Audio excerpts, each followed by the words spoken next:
population growth is the critical factor in the housing space. It used to be jobs, and I'm not saying jobs are not still important. Supply and demand is the next probably biggest one, but I think the biggest thing that any individual in the housing space, whether it be single family, mobile home, multifamily, development, whatever it is, we are looking at places that have fantastic population growth. And we're also looking at places where New Yorkers and Californians are leaving to go to. This is the real estate investing experience. We get it. Real estate can be rough sometimes, and that's why we bring in the experts to talk about the experiences you won't hear anywhere else with your hosts, John Cohen and Chris Grenzig.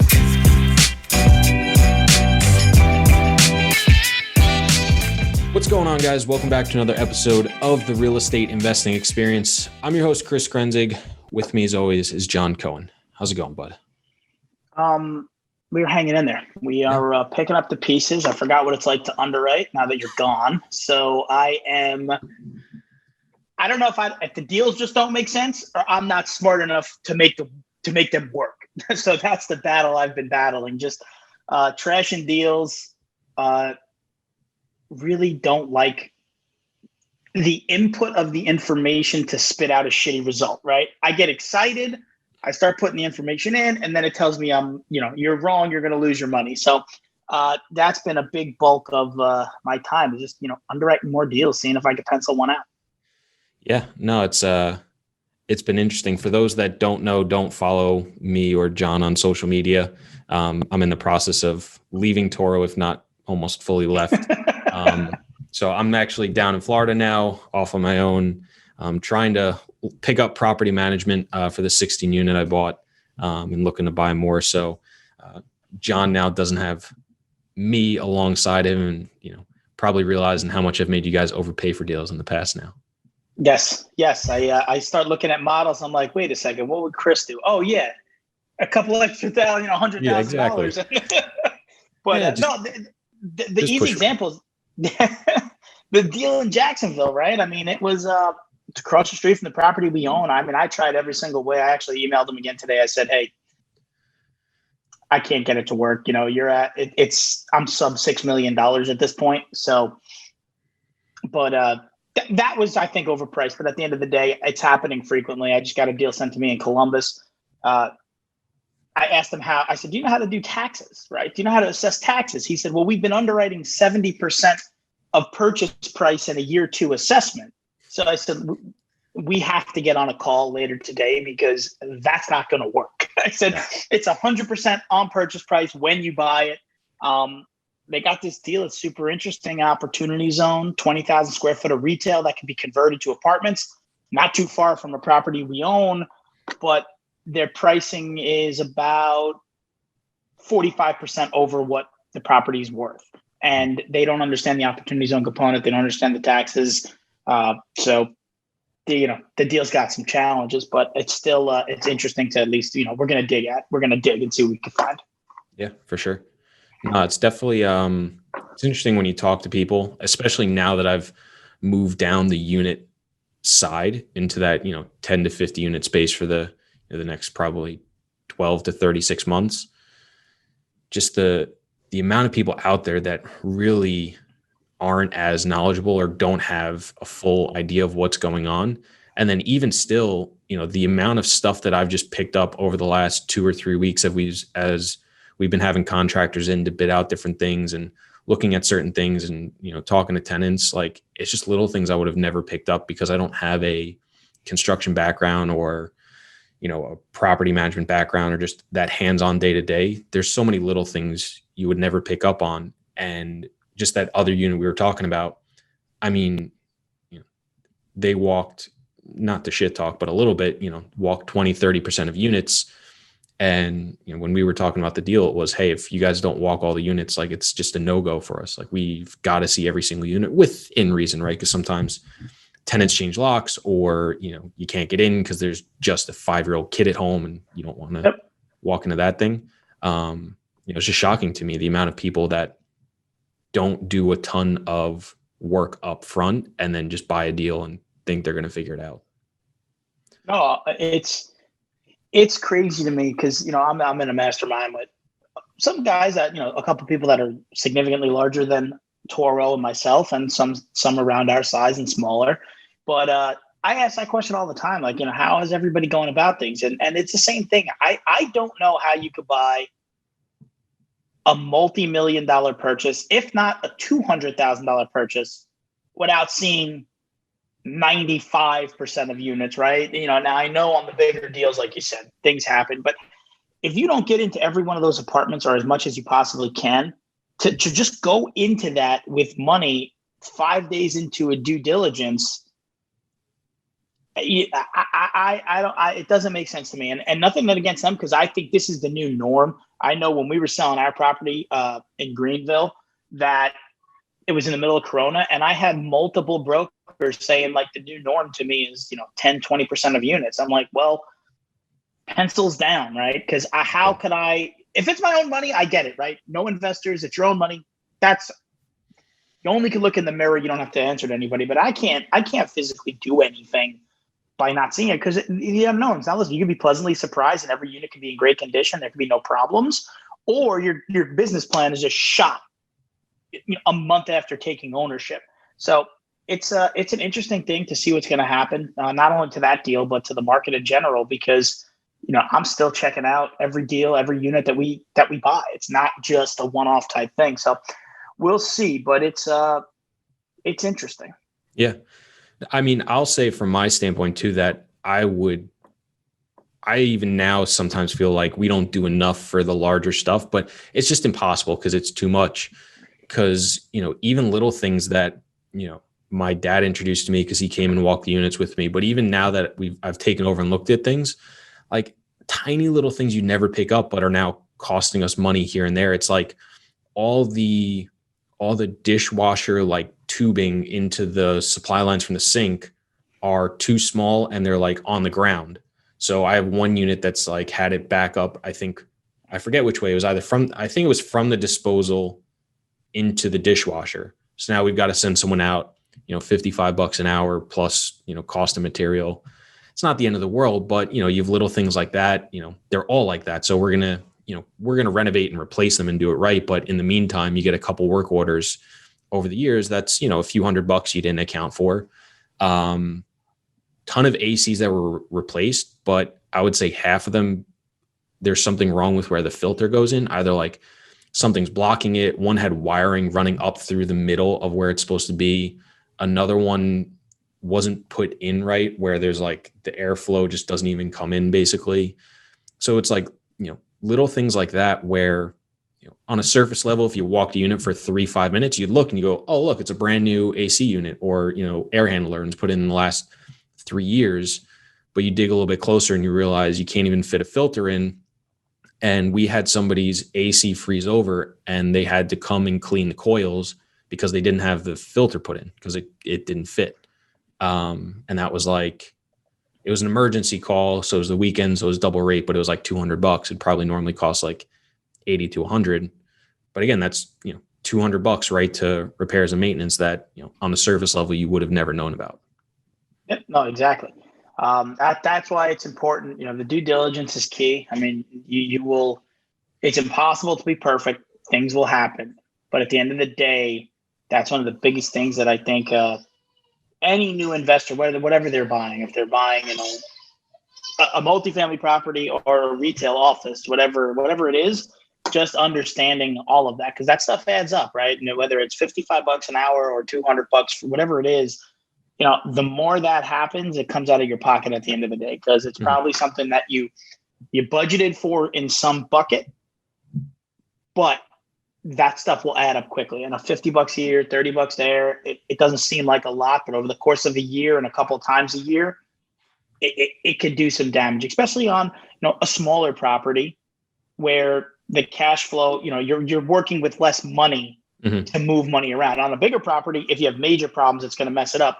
But you could withstand a little bit more the more money you have to play with. If you have $1 million top line revenue, you could withstand a couple punches. If you have a $20,000 top line revenue, your punches, you don't have many before it starts coming out, hurting you a little bit more. But that also goes back to the due diligence and understanding what you're getting yourself into and budgeting accordingly, whether it's capital up front and or through repairs and maintenance, whatever it may be. Mm-hmm. And I think this feeds into too, where we've spoken about it before, where I think so many people get tied up when they're looking at deals of like, hey, this is, what do you guys put for repairs and maintenance? Like, what do you guys put for this?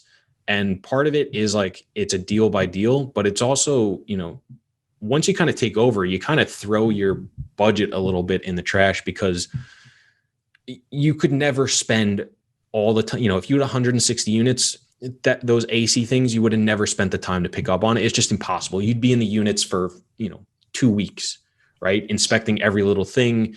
It would never be possible. So it's like, I understand that. And as you scale up, you're going to find out less. And like you said, as you scale up too, you have more revenue, more units. So things can kind of balance out a little bit and you can eat a little bit more. And that's kind of why it happens. But you've also got to anticipate and almost expect that those things are going to crop up after you take over. And then it's how do you tackle those problems as they come up? And that's why I think I get scared a lot too with people raising so much money online from unaccredited or unsophisticated guys, whatever you want to call that. Not that all unaccredited don't know what's going on to a certain degree, but I guarantee there's so many people that are investing and expect the pro forma or the budget to be damn near close, if not spot on. And that's never going to be the case. And that scared me for a while. So I think that's something that I had a conversation with one of a great investor of ours, older gentleman. Chris probably knows what I'm talking about, lives in Florida. He's a very valued investor of ours. I talk to him no less than quarterly because just his knowledge of being around and being in the stock market as a real estate investor, he's been able to teach you things that you probably maybe overlook. And, early on in Corona, he said, real estate, it doesn't go up and down that quickly, right? It takes time for the effect to really settle in.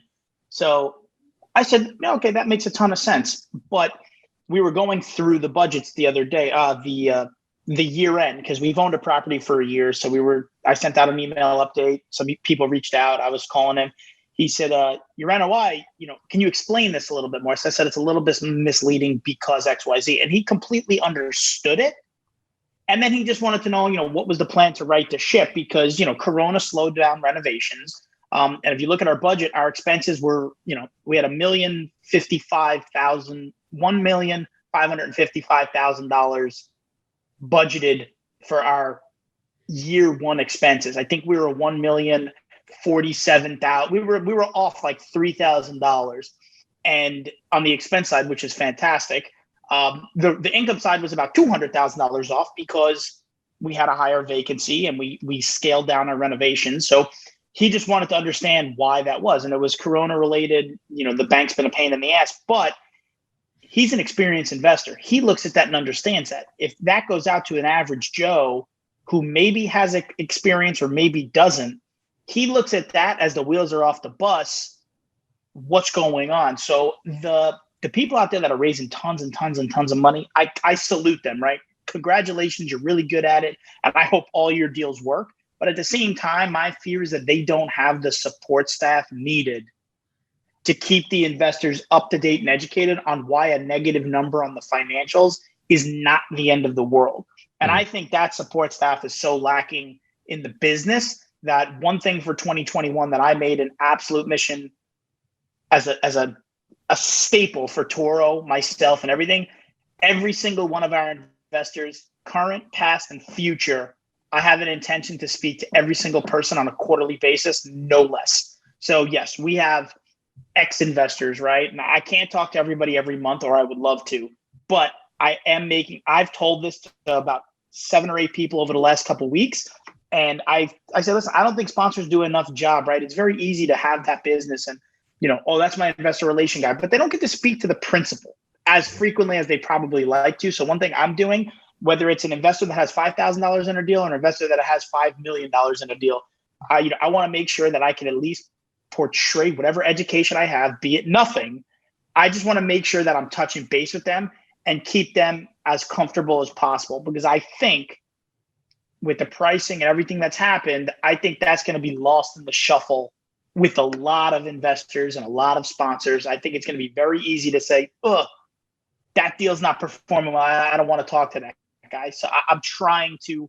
That's one of the biggest things that I'm putting in place in 2021 is making sure that doesn't happen for us, because I think it's important to just make sure whether they're super educated or novice and beginner, they at least get that feel of, okay, I'm in good hands. Because I think that's, at the end of the day, what people want. Mm-hmm. Yeah, and I think it's important to note too that the deal you're talking about is definitely a heavier lift, riskier than a lot of the other ones that people are doing and raising money for.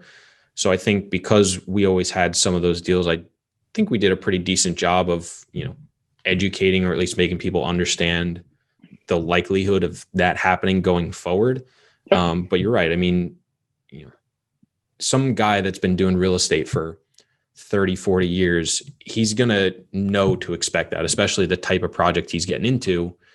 And just knowing who you're talking about, they were looking for that, higher risk, higher reward type of deal, and, understands it, but just wants to know what's going on and stay on top of things. Whereas somebody who's newer and maybe hearing, certain return expectations or something along those lines on podcasts or reading things or talking to people or getting a referral from somebody that was in a previous deal that, hit a home run, they may not have as good of an understanding, probably will never have as good an understanding as a guy like he will, because he's been through it, right? He's been through multiple cycles. He owns his own stuff. He's invested with multiple sponsors and syndicators. So it's tough, right? I go back and forth on kind of like, how do you tackle that problem? Because, if you flip the coin, right, somebody who works a 9 to 5 or more, maybe has, a family, kids, doing other things, how much time can they really dedicate to, learning this stuff, right? They're investing with you because they don't have the time to do it themselves, or they want to be in much larger stuff. So it's a tough thing. I don't really know. I used to get more frustrated with people not understanding, but when I started thinking about it more, and I think about like me not understanding the debt world that great, or me not understanding insurance that great, or even totally outside my scope of, like I don't really understand like cryptocurrency that well and how it works behind it, but I don't really go into it or do anything with it. But how does that person get educated enough to really understand it when they don't really have the time, or they may not really have the desire either, but they just, they want to be in a commercial real estate or multifamily asset? I don't really know. Maybe it's just, they've got to be better educated on the likelihood of bad stuff happening. And I'm not really sure how you go about doing that. Yeah, no, it's tough because you don't want to make it seem like the world's ending, because it's played out, right? Anyone can sit here and say the world's ending, the world's ending, the world's ending. I'm conservative, I'm conservative, I'm conservative. But at the same time, you understand that a deal is a deal. And just keeping people educated is, I think, all that you can do, right? You show them both sides of the coin, and they make their own decisions. You're never going to make someone make a decision one way or the other. If someone wants to go out and just give someone whatever amount of money they want, I'm never going to stop that person. All that we can do in our positions that we're in, like you said, if you're a full-time employee at some company making X dollars a year, if you want to get involved, you're going to have to find somebody that can drive the bus, right? Because you're just too busy. Mm-hmm. So you just got to feel good that the bus driver's not drunk. That's basically the best way to put it, right? I mean, at the end of the day, even if he is drunk, he could probably get from point A to point B, depending on how drunk he is. But you just want to make sure that's the important thing at the end of the day, because you're never going to be able to educate everybody. All you can do is give them the facts, let them make their decision, and hopefully their decision's based on facts that they were given. I think that's how everybody goes about every decision they make, right? And as a full-time employee, whether you're super educated or not, you either go out and do it on your own, or you find someone that can do it with you, and that's the person you have confidence in. And the only way to get confidence is either time, experience, or give them all the tools that they need to make that final decision. So I think, yeah, you're right. It's scary, but at the same time, it is what it is. And you got to face your fears one way or the other, as a sponsor or as an investor. Gotcha. Here. So just moving on a little bit, what else have you guys been focused on or working on the last 4 6 weeks? So yeah, I would say we just got a huge mobile home campaign ready to go, direct mail and cold calling. We're trying some different things on the acquisition side. A little bit more grassroots, my bread and butter. The multifamily side has been tough, so we're still underwriting deals and we're doing it. But the mobile home side, we've scaled up. I've put pedal to the metal there.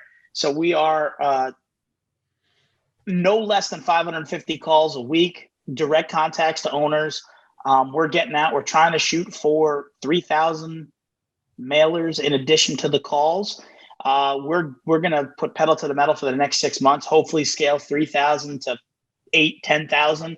At the tail end of that, for the mobile home side, we have put together a huge database and probably about 25 different markets, mostly East Coast. I did throw some West Coast markets in there for a couple of reasons. I used contacts that I had out there that I know can at least put eyes on it before someone has to get on a plane or get in a car.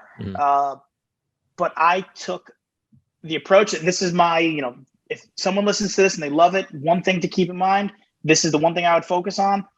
I think more so ever today, population growth is the critical factor in the housing space.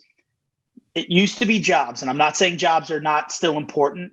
Supply and demand is the next probably biggest one, but I think the biggest thing that any individual in the housing space, whether it be single family, mobile home, multifamily, development, whatever it is, we are looking at places that have fantastic population growth. And we're also looking at places where New Yorkers and Californians are leaving to go to, because I think with the cost of living, the cost of expenses, the virtual working, everything that is now available to people, the day where I don't want to commute more than 30 minutes to my office, I think that is going to fade. And now people realize that with virtual work and I could do a lot more and I could be more productive from another location, my cost of living is significantly more important. So we are hyper focused on population growth and really targeting. I think the last 20 articles I've read and that's going out in our newsletter are all geared towards where millennials, where baby boomers, where Gen X, where those people are fleeing and moving to, because I think that's what's going to drive this market forward, where I still think you're going to see great growth stories. And all the talk about hyperinflation and inflation and all that stuff, supply and demand. If people are moving places, they need places to live, safe, secure, comfortable. That's what they want. So the mobile home space to us has always been the last defense of affordable housing. We want to be in the affordable housing space, not government housing or Section 8 or anything like that, just affordable quality places to live. So multifamily is still our bread and butter, but the last 6 to 8 weeks, we put together a pretty solid campaign, I believe. We actually have a couple deals already that have come in that I'm excited to tour, get through. And that's been a big bulk of the time. There's that. And then just, as we started in the beginning of this year, I got all my original notes on breaking down the multifamily into tasks, into roles, into responsibilities. And we're trying to fit those seats. Who's going to take responsibility, accountability to really make us better at what we do. Maybe our competitive advantage is that we're really focused on what we do and not just, another sponsor or a fly-by-night type of person. So that's been the big 6 weeks for me, 6 to 8 weeks. I think this is the time of year, especially with Corona and everything that happened. I think it's a lot easier this year to take the pedal off the gas and say, okay, I don't know what's going to happen between Thanksgiving and the holidays, but I'm going to put a game plan together for 2021 that's going to be rock solid. And we are going to make 2021 good. I don't know how, but that's what we're doing. And this has been a really big planning. It's always a planning type of year, but I think this year more so than ever, people want to get through this and look forward to that. So big push on mobile home parks, continuing push on multifamily, and then I probably just fine tuning the stuff that we do, one step further. That's the big thing that I've been doing, Toro's been doing. And I will ask you the same question. How has the first almost month at this point, actually a little bit less, how has it been, Jacksonville, managing properties? I know you spoke about it a little bit before about things you've picked up, but how's that been so far? Yeah, so I want to touch on something you said first about the population versus job growth. It's definitely going to be more important with the work from home stuff, but I can't tell you. I mean, I've been in Jacksonville 2.5 weeks, maybe. I was in Daytona for a week first. And everybody I ask, like, where are you from? 70% have moved here in the last few years, maybe 3, 4, 5, 1 years. It's like the unicorn is like the person that you find that says, oh, I was born in Jacksonville. Like, it's crazy. And it's like, everybody you ask is like, oh, I moved for work, or my spouse moved for work, or, something happened. And all of it's been, work related. But I do think you're going to see more and more people that are going to say, oh, I moved for work, but I'm virtual, or something like that. So I do think we're going to have a little bit of a correction on the work from home, and it's going to trend back more towards the job stuff. I just think people are going to want people back in office, but it's going to be some sort of hybrid. So people are still going to have to live somewhat close to where they're working. You'll have the full-time virtual people. I just don't think it's going to be like this massive change immediately. Like, it's still going to grow. Okay. It's going to be expedited, but I think you'll see a lot of those people that are open to work from home are going to want some sort of hybrid model. So you're still going to have people move, but just in the limited amount of time that I've been here, it's astronomical how many people are from somewhere else. So I think it's hugely important. It's one of the reasons why initially I wanted to buy down in Florida, because, if you can buy something that works today and you've just got tons of people moving in, it makes a lot of sense. But yeah, for me, so I came down the weekend after Thanksgiving. Today is, what's today? The 15th.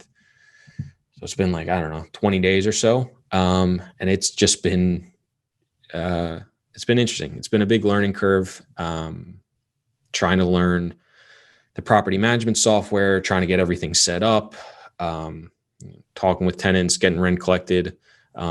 Luckily, as of today, I think we're 78% collected, which is pretty good. So we've got 2 units vacant, but trying to figure out the renovation process and what we want to do. I had to handle my first set out for an eviction within like a couple days of getting down here, which was so fun.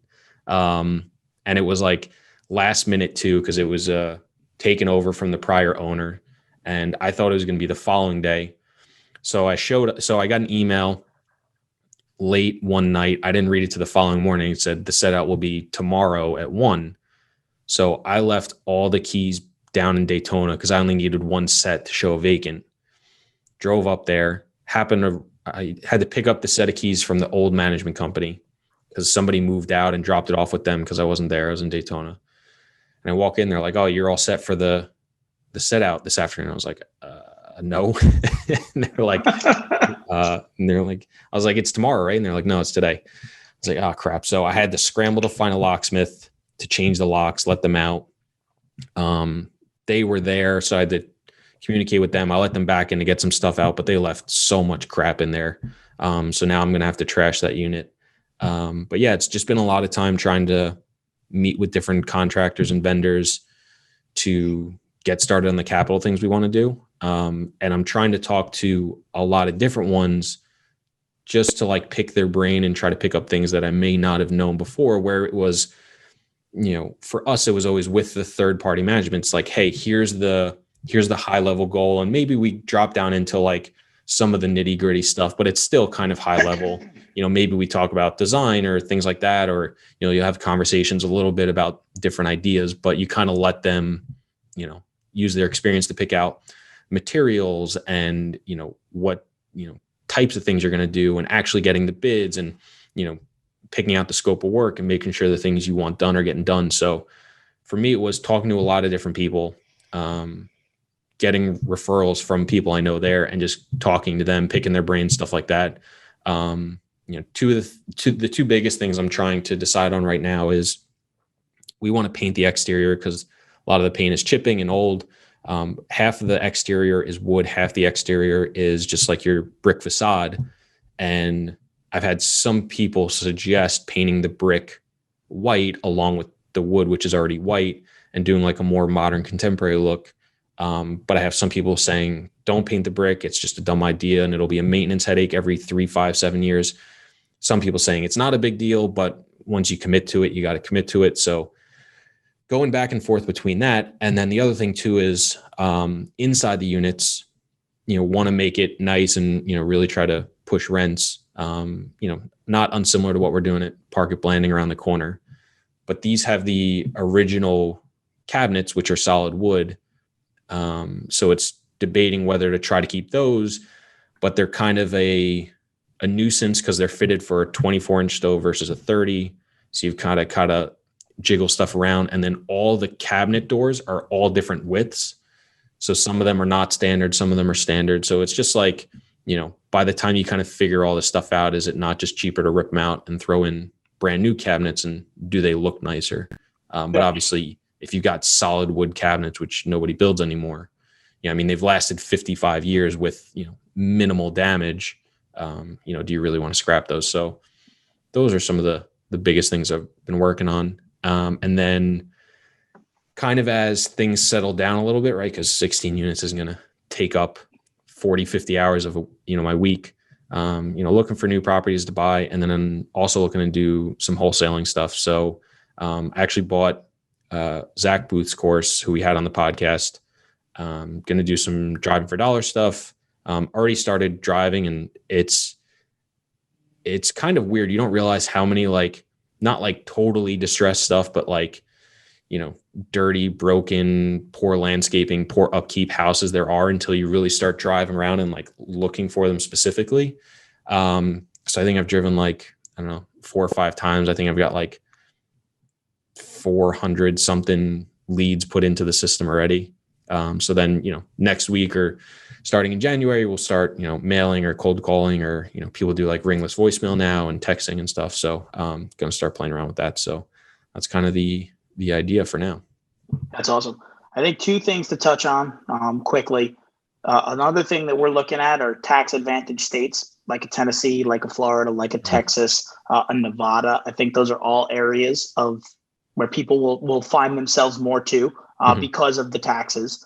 And being that we are in massive debt and we just keep printing money, I think the United States of America is going to have to do something to recoup some of that money, whether it is property taxes or income tax, whatever it is, and nobody knows. We still have, a new president coming in as it appears. Tax advantage states are going to be very, very, very important, I think, and part of one of the things that we're looking at next year.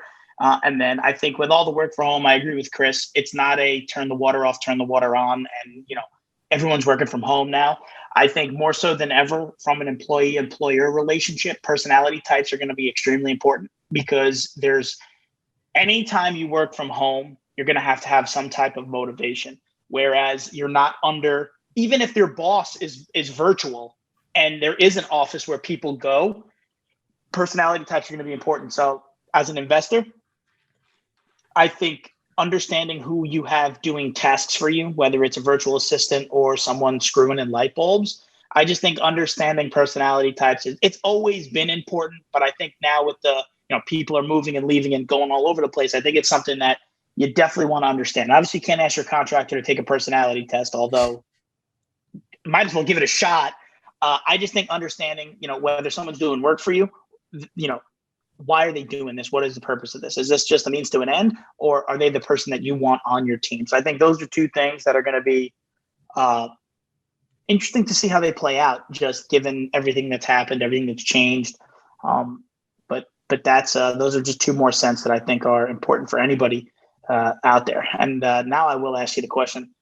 So using third-party management, now doing stuff yourself, obviously you take for granted some of the things that you never ever experienced, but is there a piece of you now that just feels so much better about either having control or in the future when you give up control, if you ever do, having a better understanding of the workings, even though it's only been a couple weeks? Mm-hmm. Do you, how do you see that transition going, either staffing properly and keeping a closer eye on it, or taking for granted what could potentially be a third-party management play in the future? Mm-hmm. The goal is to eventually hire people and keep it in-house.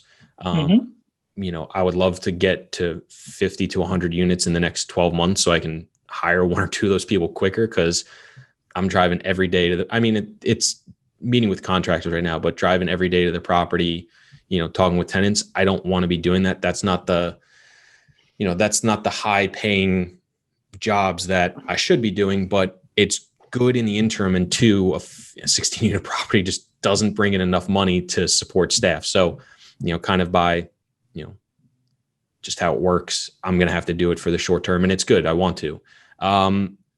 It's definitely going to help, right? Because like I said, there's little things I'm learning about just the physical aspects of the property that, I would always pick people's brains as you're there and learning stuff, but it's also very different when you're with a third party manager or leasing agent or the head of maintenance or head of construction, because they're the one leading the conversation with the contractor or vendor doing the work.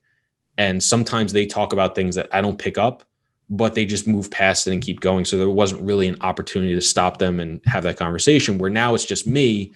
If I don't understand something, I'm going to ask them, or, I guess I don't have to, but I'm going to, and, try to make sure I understand it as best as possible. So even in this short time, the amount of little things I've learned is just crazy. Like, I always kind of knew how the plumbing worked in the units. Like, I always heard about, the stacks and the waste lines and the supply lines. But like now I actually, because I wasn't understanding it, I was asking questions, looked it up myself. Like, I actually physically understand how it all goes together in a building, which may sound like crazy or something, but it was like, I didn't really need to understand exactly how it worked to do my job in the past. Like, I knew, I would always know that there was those three kind of components, and I would just know like what the materials are. And if there's problems with those materials, that they may need to be replaced or have, known problems, especially in the older buildings. But I didn't really need to know how they all fit together and worked. And, now I don't know that I necessarily do, but I think it's important that I do know, so that if there is a problem, I can understand exactly how to, talk with the plumber, get it fixed, things of that nature. Like 3 of the buildings don't have clean outs on them, so we're working with the plumber to get clean out. So if they ever need to scope the lines or, jet them or snake them, they can do that from the outside. They don't have to go into the units. I never knew what clean outs did. I always just saw the little cap. I just thought it had something to do with the sewer. I always thought it was kind of like an overflow backup thing, which it may still do, but I think the primary purpose is just to clean out the pipes from not having to go into the unit to do it. But again, I could still be wrong. I'm still learning. So yeah, the hands-on stuff day to day of doing this stuff is just exponentially increasing my understanding of the physical aspects of the property. And then, just kind of going through the day to day, talking with tenants, learning about things, figuring out how stuff going, just gives you a little bit of better understanding of, why things sometimes feel like they take so long in rentals or in the multifamily space, or probably even in commercial space, because you're dealing with people and people got things going on. And, if they're anything like me, they procrastinate a lot of things or forget about things, and it takes a couple extra days. So it's like you're constantly following up to get stuff paid. So, just kind of things I already knew, but once you kind of experience it yourself in a day-to-day atmosphere, it just kind of reinforces the things you already knew. So, yeah, I'm, excited to continue to learn more, especially about like the physical aspects of the property.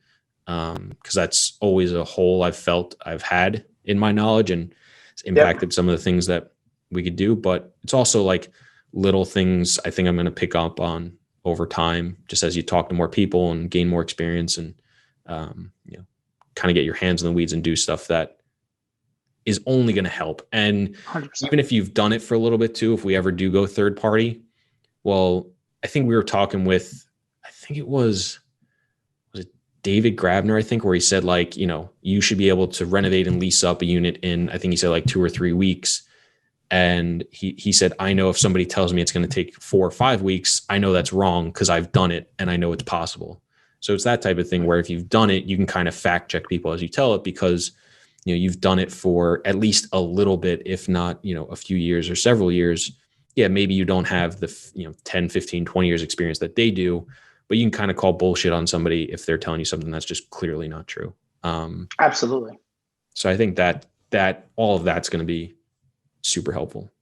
Yeah, I think that's the piece of the puzzle that most people love to have, right? I think that just knowing that when someone tells you it's going to take X, you being able to push back will be able to make you more educated. Is that guy the right guy for the job or not? I think you'll be able to weed out. That's a level of certainty that you will learn over time, but I think it'll also help the overall portfolio because when you're trying to get something accomplished, it can be done. So the word I can't do it or it doesn't or it's going to take longer, you're not going to deal with that. You're going to push it to the side. Whereas on a third party management basis, if the third party manager's only got 3 bids and they're all telling her 10, 20 or 30 days, well, she's going to make an educated decision. She's going to relay that or he's going to relay that to you.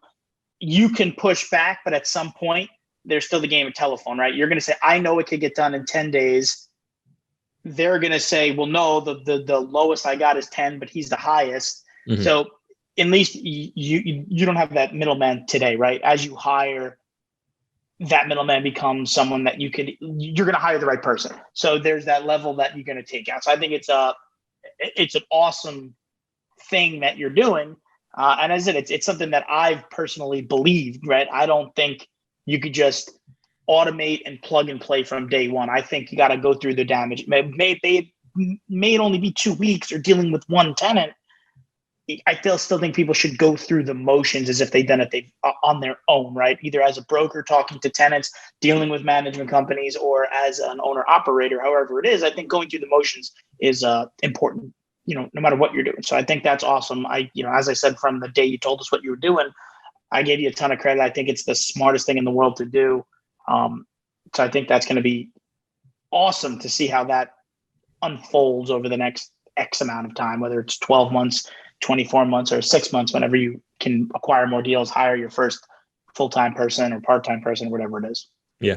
No, I think definitely, I'm definitely going to look in if we can pick up another deal or two, depending upon the size, definitely want to hire a maintenance person sooner rather than later, because a maintenance person you'll pay $20, $30 for, full-time work.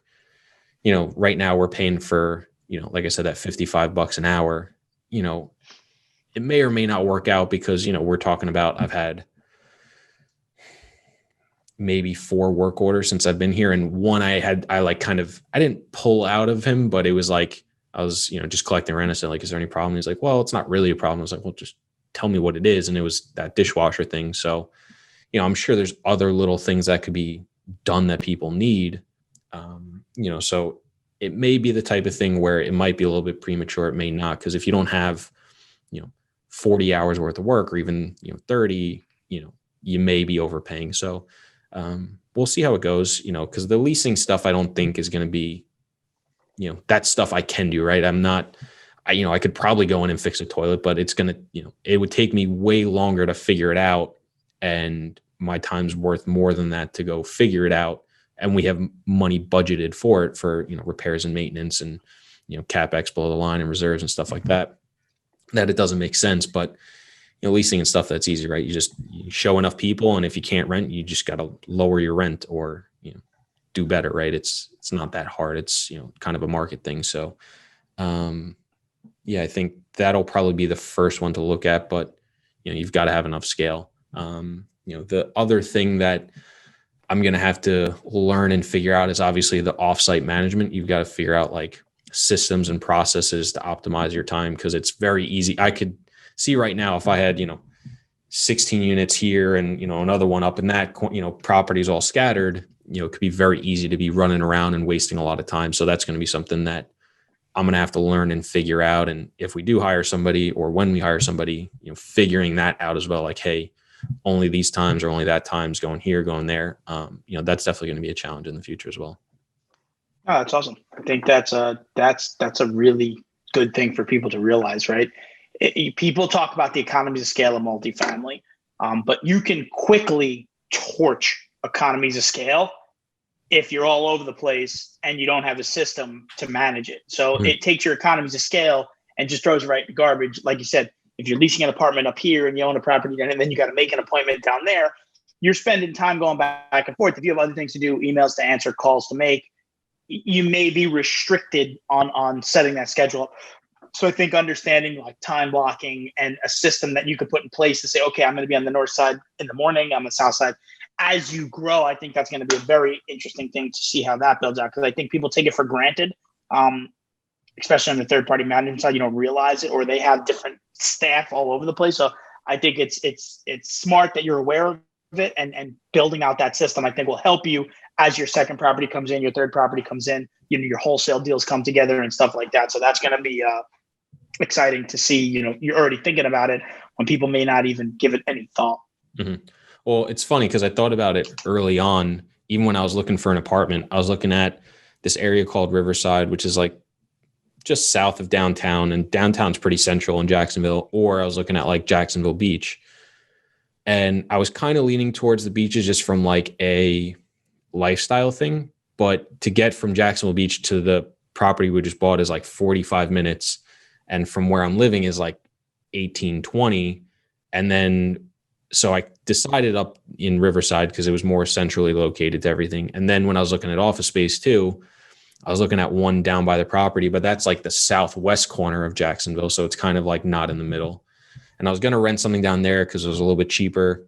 But it ended up doing something else where, so now I've got to drive 15, 20 minutes, but it was the type of thing where I was like, okay, if we ever buy something on the north side, or if we ever buy something out at the beaches, or, south side or downtown, I'm going to be driving at, 15 to 45 minutes, no matter what, where now it's okay. Yeah, I've got one property, I'm driving 15 minutes, but I don't have a lot of stuff other going on. If we ever pick up other stuff, it's, 15, 20 minutes, basically, no matter what. So it's something I was thinking about early on, because we ran into the same problem somewhat when we bought, 122 West with the 4 small properties. They had to figure it out early on because they had the manager in one of the buildings, and then that was kind of centrally located. And there's one like 5 miles south and one 5 miles north. And they were having trouble even coordinating like when to do leasing and when to do this. And we had to like have a discussion being like, hey, don't just drop everything to go show a unit. Just tell them what times you show units, even if it's every day at 3:00. Well, just, leave that time open, or, know that that's when you're going to go. And if you can't do it, like, probably not going to be a great applicant anyway, right? Like, most people are a little bit flexible. They can make it work. It's those type of things I think I'm going to have to start looking at and implementing. It's the same thought process.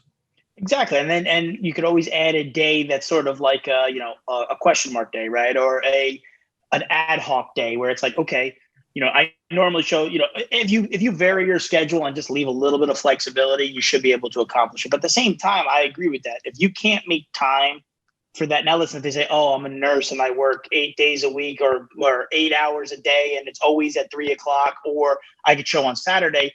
Well, you have to make a decision. But at the same time, and this is going to come off really bad, there's a level of training. You have to train your tenants the way you want them to operate. And if they don't fit that box, I will tell you from experience, find someone that does, because that training period, especially taking over a smaller deal, who knows what that ownership was doing, right? Mm-hmm. We see it on the mobile home side where, oh, I didn't have to pay November rents because I cleaned out everyone's garbage in November. It's like, no, that might not be the case. That might have been the case, but you now have to pay going forward. So you have to put the training wheels on and teach everybody, if they want to live here and they want to do this, this is how they're going to go about it. And we show apartments at 3.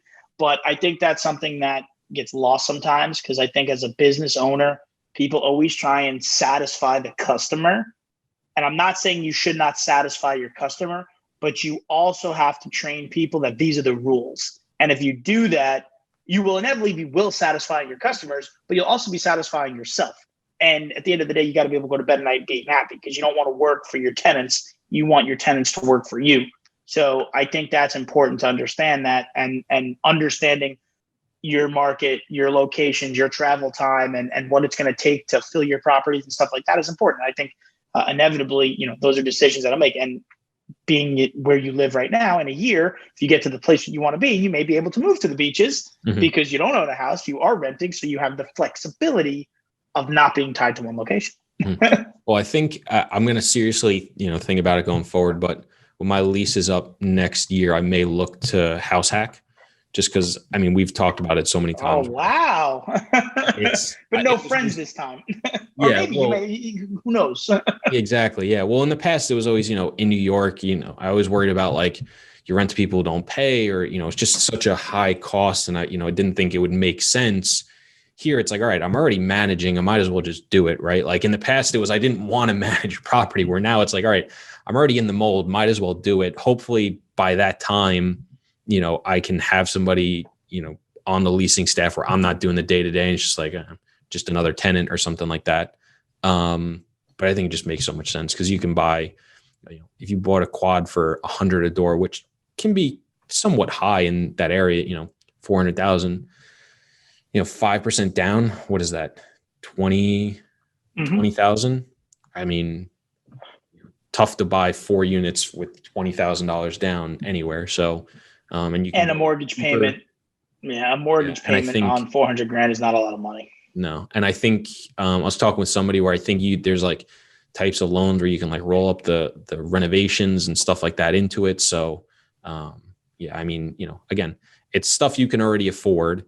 It's, even if you aren't cash flow positive, it's just going to reduce your housing cost, and you can pick up 4 units. And then eventually, after a year, rent up that 4th unit. Just makes a lot of sense for me. So, I agree.